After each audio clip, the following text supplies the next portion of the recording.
Good morning, class. How is everyone today? All right, very good, very good. I'm so looking forward to today's lesson. Today we start reading a new book. Yay, yay, yeah, everyone loves books. Anyway, what the book that we are going to be starting today is is a personal favorite of mine. It's The Adventures of Huckleberry Finn by Mark Twain. This is a fantastic book for a number of reasons. It works on many levels. It's a scathing satire. It's a story about about life, from the perspective of young boys, or not young boys, but young men. And the title character is about age 13 or 14. And it's just it's got a wonderful sense of the writing is fantastic, and I can't recommend it enough.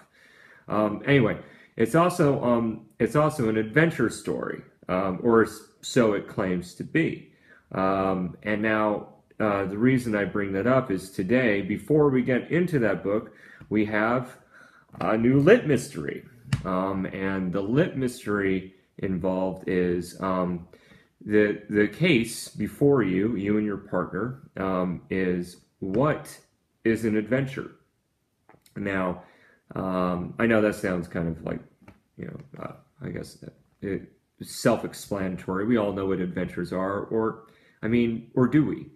Because really, when you think about all the things that we call adventures, are they real? Is that really what that word is supposed to connote or mean?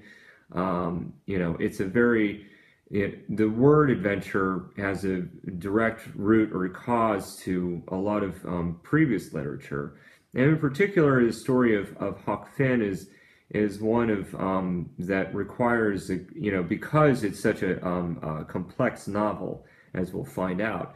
It sort of bears in mind why something so complex is given something so frivolous a title, because there are other things. There's like that show Adventure Time. I think there's also there was a movie back in the day called The Adventures of Buckaroo Banzai. It's not adventures, or there's action, but in particular there's sort of a question that comes to mind, and that is, and the question is, what is an adventure? Because I came across a quote by a couple of people, and I'm just going to read them off to you. The first one is from a very esteemed gentleman named Joseph Campbell. He did a lot of work in the study of religion, and he says this about the adventure. The usual hero adventure begins with someone from whom something has been taken, or who feels there is something in the normal experience available or permitted to the members of society. The person then takes off on a series of adventures beyond the ordinary, either to recover what has been lost or to discover some life-giving elixir. It's usually a cycle, a coming and a returning. And that's from Joseph Campbell's book, The Hero with 1,000 Faces. And we'll be hearing more from Joseph Campbell as the lesson goes on. And then there's this other quote: "Life is full of adventure. There is no such thing as a clear path." So, in this lit mystery, what I want you to do with you and your partner is, I've given you given you some setups. One is that from the Campbell perspective, and that is an adventure is sort of it's destiny. It is a rite of passage, and so what you have to be thinking for yourself and down the line is the book, The Adventures of Huckleberry Finn. Is that a story that tells about the rites of passage, or is it from this other quote? Oh, I'm sorry, I forgot that gentleman's name. Guy Liberty, and that he is the founder and creator of Cirque du Soleil. So you have the Campbell perspective, which is that adventures are a rite of passage, and then you have the La Liberty perspective, which is that adventure is a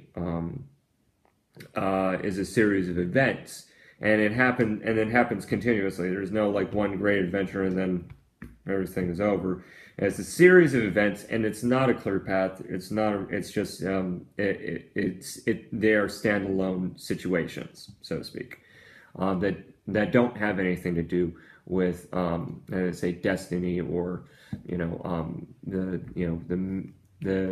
rights of the human condition, so to speak.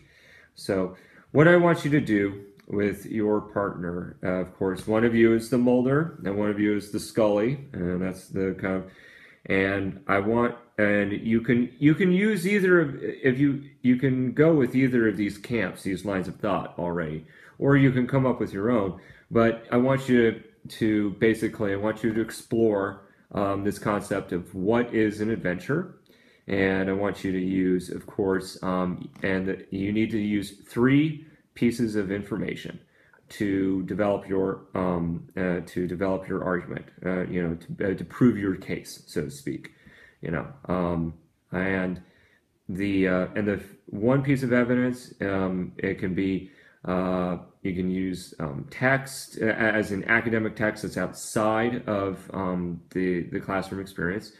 You can use additional media, so you can cite other forms of popular culture, whether it be video, audio, game, social media. Maybe there's an app that tells you what an adventure is, lets you know if you're on if you're fulfilling your destiny, or if you are or if you're not, if you're on your own in the bleak and savage existence of a masterless universe. So anyway, so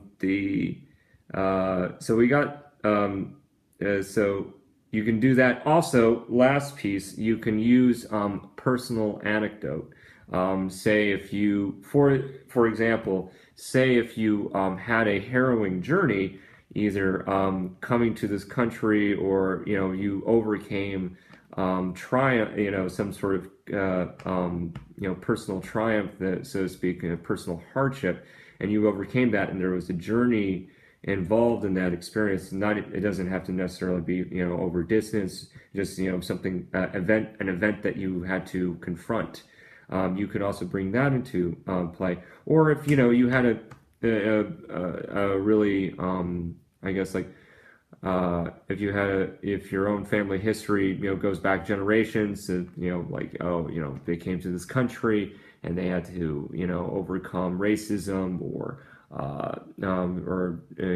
religious oppression or something like that, and then that is a part of your adventure. You can also use that as well. So I think I misspoke when I said that you needed to prove, or you needed to use all 3 of those pieces of evidence to prove your case. I would like 3, but 2 would suffice, and I leave it up to you and your discretion to use to use as many as you need in order to prove your case. So that's the pre-reading activity involved with this book, and then if you need to, and then we'll go from there. We'll see, and let that be the beginning of our journey into this wonderful novel. All right. Any questions? Okay, then I think we're good.